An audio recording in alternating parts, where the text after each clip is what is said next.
Number one, Azane Kaka number one. Bonjour et bienvenue à tous. Jouer un super-héros est génial. Les films basés sur des bandes dessinées ont depuis longtemps cessé d'être du divertissement pour les geeks seulement. Aujourd'hui, presque tous les acteurs célèbres ont joué dans des films de super-héros. Mais ce qui semble incroyablement cool à l'écran est en fait la torture pendant le tournage. Les costumes. Les super costumes inhabituels peuvent devenir un véritable cauchemar pour les acteurs. Des coupes serrées, beaucoup de maquillage, de nombreuses bandes et accessoires, voilà de quoi nous allons parler aujourd'hui. Mais avant de parler de cela, pouvez-vous répondre à cette question? Je pique, pourtant je n'ai pas de pointe. Je brûle, pourtant je ne suis pas chaud. De quoi s'agit-il? Signifiez-le nous dans vos commentaires. Alors, allons-y.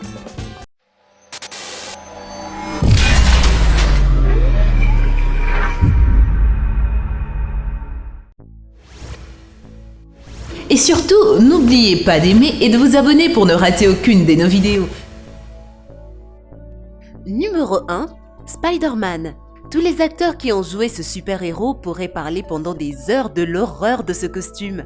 Il suffit de voir à quel point le tissu s'adapte bien au corps de l'acteur pour comprendre à quel point ce costume est inconfortable.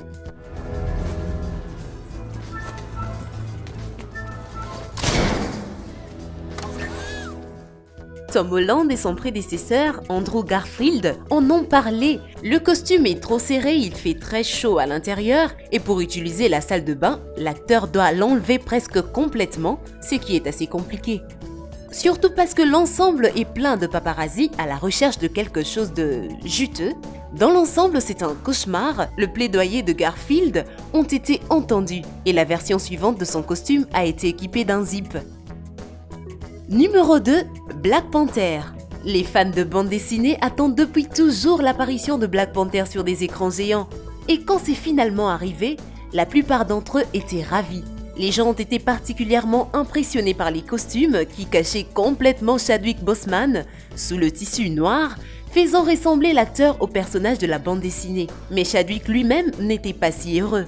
Bien sûr, au début, il a été impressionné et s'est senti en grande responsabilité, jusqu'à ce qu'il découvre qu'il ne pouvait pas mettre de costume de Black Panther par lui-même. Il a dû demander de l'aide à ses assistants et contrôler sa respiration pour éviter une crise de panique parce que la tenue était très serrée. De plus, la chaleur à l'intérieur était vraiment étouffante. Comme vous pouvez voir, pour jouer dans un film de super-héros, vous avez vraiment besoin d'être un héros. Numéro 3. Mystique. Dans la bande dessinée Marvel, il y a beaucoup de gens vraiment brillants et inhabituels, ainsi que d'autres créatures. L'un de ces grands personnages est Mystique. Cette spectaculaire mutante à la peau bleue et aux yeux jaunes est apparue sur les écrans géants dans les années 2000, jouée par Rebecca Romijn. Plus tard, le personnage a été joué par Jennifer Lawrence et bien qu'un certain temps, la même technique de maquillage a été utilisée. Pendant 6 heures, 7 maquilleuses professionnelles posent des écailles de silicone sur différentes parties du corps des actrices pour créer l'effet de peau de reptile. Et puis, appliquer 3 couches de peinture bleue avec des sprays et 5 autres couches de peinture dans d'autres nuances pour créer la texture, à la fin, il y a eu quelques conséquences. Jennifer a eu une réaction allergique et a même songé à rejeter le rôle. C'est facile à comprendre, ça ne vaut pas la peine de participer à un film si vous devez souffrir de boutons, d'ampoules et d'inflammations partout sur votre corps. Mais il y avait une solution. Une combinaison ultra mince ne révélant que quelques zones du corps a été créée spécialement pour Jennifer. Cela a permis d'utiliser une quantité beaucoup plus petite de peinture. De plus, Mystique apparaît plus fréquemment dans sa forme humaine, qui ne nécessite aucun type de peinture.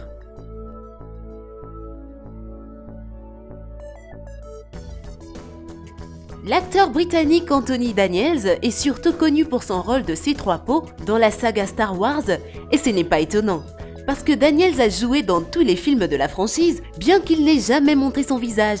Au début, l'acteur a refusé de rencontrer George Lucas ou d'auditionner pour le rôle, mais l'agent a persisté. C'est ainsi que l'un des droïdes les plus célèbres de l'histoire est apparu. Daniel a d'abord essayé tout le costume un jour avant le tournage et c'est probablement pour cela qu'il n'a pas refusé le rôle. C'était trop tard. Son armure en plastique n'était pas particulièrement confortable, le costume qui se composait de parties séparées n'était tout simplement pas adapté aux mouvements brusques ou à la marche rapide. Donc, Daniel a continué à faire le robot même après les séquences de tournage. De plus, par temps chaud, le plastique se réchauffait assez rapidement et se brisait tout le temps, endommageant la peau avec des fragments tranchants. On dit que l'acteur a été blessé et qu'il a dû porter des bandages. Numéro 5, Batman. Le plus grand chevalier de Gotham City a joué dans de nombreux films. Il a été joué par une variété d'acteurs au fil des ans et les concepteurs de costumes ont créé de nombreux costumes différents pour le rôle. Des collants rigolos des années 60 à l'armure des films de Zack Snyder, ils étaient tous géniaux et étranges à leur manière particulière. Chaque acteur qui a déjà joué Batman a rencontré des problèmes différents sur les plateaux. Dans les bandes dessinées, c'était très simple.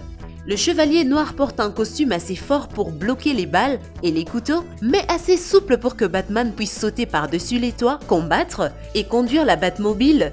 Mais recréer cela à l'écran n'est pas facile. Quand Tim Burton a repris le tournage, il a décidé que le rôle principal serait joué par Michael Keaton. Mais voilà le problème, Keaton est un gars de taille moyenne, pas un bodybuilder. Les costumiers sont donc venus nous aider. Ils ont créé non seulement un costume, mais toute une armure si lourde et serrée que l'acteur a commencé à souffrir de claustrophobie. C'est pour ça que Keaton avait l'air si glauque dans le film. Essayez de vous détendre quand vous êtes forcé de porter une telle chose. D'ailleurs, dans Batman le Retour, le costume a été changé, un matériau plus souple a été utilisé et finalement, un zip a été ajouté. Le costume précédent n'avait pas cet élément simple et nécessaire, pas étonnant que Keaton n'était pas du tout satisfait de son premier costume de chauve-souris. Numéro 6, Vision. Amener à l'écran des personnages d'une couleur de peau inhabituelle est toujours un défi pour les maquilleurs, mais les acteurs souffrent aussi beaucoup. Imaginez que vous vous levez très tôt, genre à 5h du matin, et que vous devez vous asseoir pendant plusieurs heures, pendant que des experts vous maquillent et vous mettent dans une combinaison incroyablement serrée qui ne laisse pas passer l'air, même pas un peu. Bien sûr, il s'adapte très bien au corps, mais le corps à l'intérieur n'est pas heureux du tout. Paul Bettany, qui jouait le personnage Vision, a avoué que la méditation et la lecture l'aidaient à faire face aux sensations désagréables qu'il devait ressentir chaque jour. Et si la chaleur pouvait être gérée avec un système de petits tubes d'eau glacée, la sensation de ne pas pouvoir respirer était un vrai problème. Certaines personnes ont du mal à y penser, mais Bettany s'est avéré être un vrai professionnel, passant par ce défi à maintes reprises. Et à la fin de chaque journée de tournage, il se débarrassait volontiers du maquillage et des couches de caoutchouc sur son visage en quelques secondes seulement. Espérons que la maquilleuse n'a pas vu ça. Numéro 7, Godzilla. De nos jours, le monstre géant qui détruit tout sur son passage est créé par des animations d'ordinateur. Mais en 1954, quand le premier film de Godzilla est sorti, tout était un peu différent. Au départ, le réalisateur d'effets spéciaux voulait créer le monstre avec une simple animation en stop motion, mais il a dû abandonner cette idée. Le costume de Godzilla se composait de bâtons de bambou, de fils de fer, de treillis métalliques et de latex. Le premier modèle pesait 100 kg et il y avait un acteur à l'intérieur. Pour les gros plans, une plus petite marionnette mécanique à commande manuelle a été créée, mais le reste du temps, le rôle de Godzilla était joué par les gens. L'un d'eux était Haruyo Nakajima, qui a été choisi pour sa force et son endurance, et non en vain. Lors du premier test du costume, Nakajima est tombé à cause du latex lourd et des matériaux inflexibles. Après cela, une deuxième version plus légère du costume a été créée, mais l'acteur ne pouvait pas le porter plus de 3 minutes car il s'évanouissait tout simplement. À la suite de toutes ces expériences, Nakajima a perdu 9 kilos, mais toutes ces épreuves n'ont pas été vaines. Le film a donné naissance à une franchise reconnue comme la plus ancienne franchise cinématographique de tous les temps. Numéro 8, Green Lantern. Ok, maintenant nous savons pourquoi les costumes serrés ou lourds sont inconfortables, c'est difficile de les porter. Le maquillage et les couleurs causent des problèmes de peau, et en général il n'est pas facile de jouer dans ces costumes. Alors pourquoi ne pas simplement peindre les costumes sur ordinateur au lieu de torturer les acteurs? Eh bien, ce n'est pas une aussi bonne idée qu'on pourrait le croire. Bien sûr, il est possible et parfois même nécessaire de recourir aux images de synthèse, mais vous devez faire attention, sinon le résultat serait comme Green Lantern. Le modèle de costume de Hal Jordan, complètement modélisé sur ordinateur, avait l'air très mauvais. Pas étonnant que les fans aient été si choqués quand ils l'ont vu en action, mais Ryan Reynolds le détestait plus que quiconque. L'acteur le méprise tellement qu'il a même fait quelques blagues sur la lanterne verte dans le Deadpool. Vous souvenez-vous de ce moment où Wade supplie que son costume ne doit en aucun cas être vert ou animé? Maintenant vous savez pourquoi? Numéro 9. La chose. Le premier film sur les 4 fantastiques, c'était... comment dire? Pas très bien. Malgré son succès commercial, cependant, les critiques ont loué l'acteur Michael Chiklis.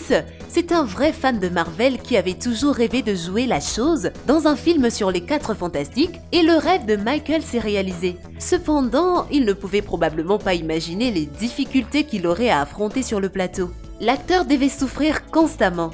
Le film a été tourné en 2005 et le costume n'a pas été fait par CGI, ce qui n'est peut-être pas si mal si vous vous souvenez de Green Lantern. Cependant, Michael Chiklis a dû porter un manteau orange lourd créé par les concepteurs de costumes. Une épaisse couche de maquillage a été appliquée sur le visage de l'acteur, le rendant méconnaissable. Lorsque la femme de Michael est venue pour la première fois au tournage, elle était apparemment très contrariée parce que son mari était complètement caché sous la tenue. Mais le nombre de couches n'était pas le seul problème. Michael souffrait tout le temps de la chaleur aussi. Imaginez que vous portez un sauna portable sur vous tout le temps et en plus de cela, vous devez tourner des scènes. En somme, le fait que Michael ait accepté de jouer dans la suite montre son amour pour la bande dessinée. Nous doutons que quelqu'un oserait le faire que pour de l'argent. Eh bien, c'est tout pour aujourd'hui. N'oubliez surtout pas dans vos commentaires de nous dire lequel de ces tenues vous a semblé vraiment embarrassant. Et pour répondre à la question posée, c'est un piment. Eh bien, merci d'avoir suivi cette vidéo et surtout, n'oubliez pas d'aimer et de vous abonner pour ne rater aucune de nos vidéos. Quant à moi, je vous dis bye bye.